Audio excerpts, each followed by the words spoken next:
سلام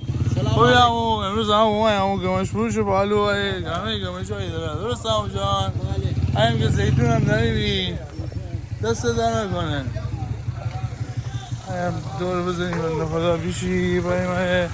همون اسماعیل سلام اسماعیل خوبی چه خبر سامان نور کردم چه جارهایی داری آره همین رو جان به سلام یه لحظه وایساد بریم تازه بیارم ببین بیار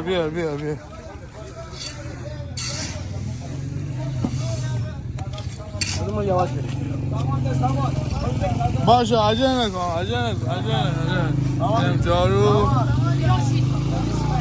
سلام حسن خوبی سلام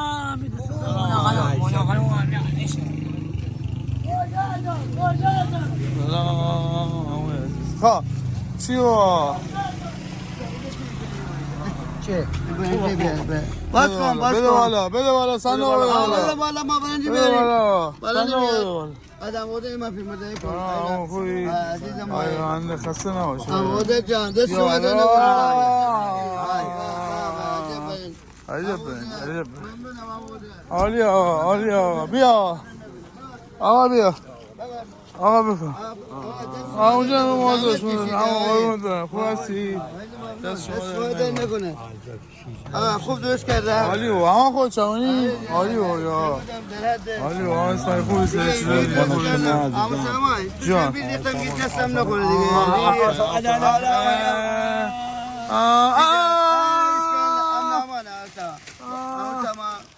عالی مرسی دیدم مرسی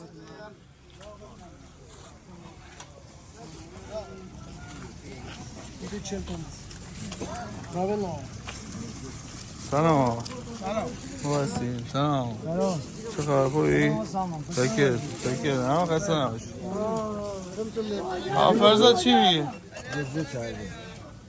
حسن بهترین گوجه بازار مرسی گوجه مال درجه ارزان فروش شده آقا درجیه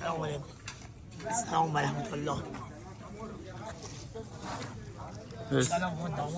ایشالله داماد تو هم داماد میشی ایشالله به آرزوت میرسی اونه هم دارم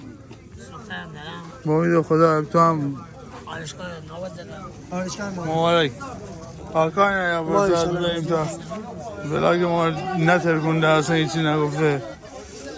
ماشاءالله همه کیف میکنی یا بس خودتا